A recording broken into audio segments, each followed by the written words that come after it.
नमस्कार, आप देख रहे हैं ग्राउंड खबर न्यूज और मैं हूं आपके साथ ज्योतिका। आइए रुक करते हैं खबर की। योगी आदित्यनाथ ने खोली सपा मॉडल की पोल। जेपीएनआईसी घोटाले पर बड़ा खुलासा। सपा सरकार पर सीएम योगी का बड़ा आरोप। जेपीएनआईसी में हुआ करोड़ों का घोटाला। उत्तर प्रदेश की सियासत एक बार फिर गर्मा गई है। मुख्यमंत्री योगी आदित्यनाथ ने समाजवादी पार्टी पर बड़ा हमला बोला है। मुख्यमंत्री योगी आदित्यनाथ ने आरोप लगाया कि सपा शासन के दौरान जेपीएनआईसी बिल्डिंग में बड़े स्तर पर घोटाला हुआ था। उन्होंने कहा कि समाजवादी पार्टी का तथाकथित मॉडल दरअसल भ्रष्टाचार और अनियमितताओं पर टिका हुआ था। योगी आदित्यनाथ ने अपने बयान में कहा कि जनता के पैसे का गलत इस्तेमाल किया गया और विकास के नाम पर सिर्फ घोटाले किए गए। उन्होंने यह भी कहा कि उनकी सरकार भ्रष्टाचार के खिलाफ जीरो टॉलरेंस की नीति पर काम कर रही है और हर गड़बड़ी की जांच की जा रही है। आप यहां से निकलेंगे, आरएमएल की तरफ जाएंगे, आपको ठीक सामने एक खड़ी बिल्डिंग दिखाई देगी। वो खड़ी बिल्डिंग है जेपीएनआईसी। जयप्रकाश जी इस देश के अंदर इमरजेंसी के दौरान वो महान स्वतंत्रता संग्राम सेनानी थे, प्रखर समाजवादी थे और देश की इमरजेंसी के दौरान देश को आपातकाल से मुक्त कराने के नायक के रूप में जयप्रकाश जी को पूरा देश श्रद्धा के साथ, सम्मान के साथ याद करता है।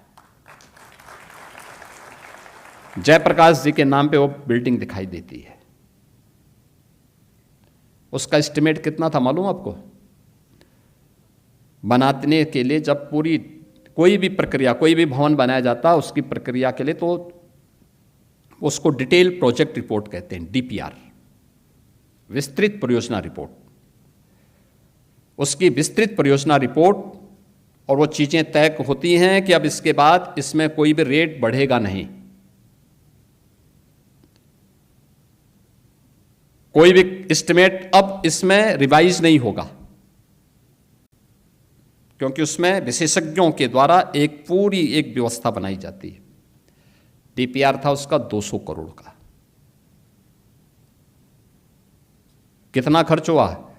खर्च हो गया 800 करोड़ और अभी भी अधूरी है। यह है सपा का विकास का मॉडल।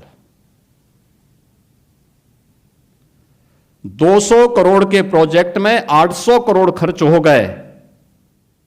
किस मुंह से विकास की बात करते हैं? इनको शर्म भी नहीं आती विकास पे इस प्रकार की चर्चा करने में। दूसरा, आप जाते होंगे,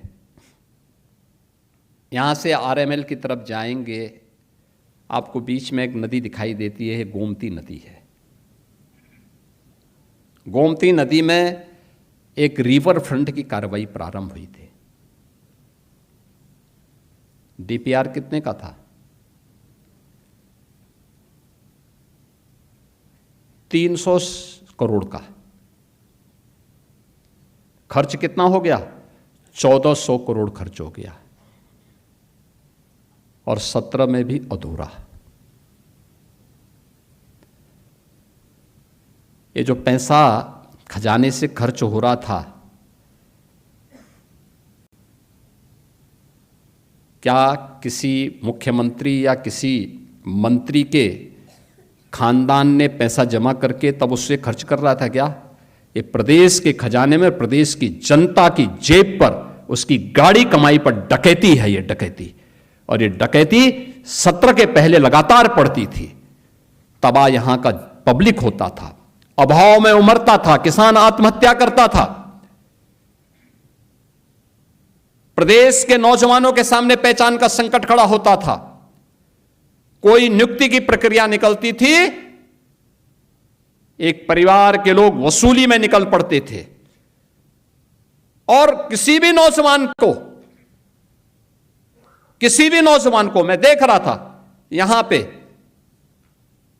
एक अमेठी की यादव बेटी का भी सिलेक्शन हुआ, इसी में नहीं हुआ, और भी तमाम ऐसे नौजवान हैं।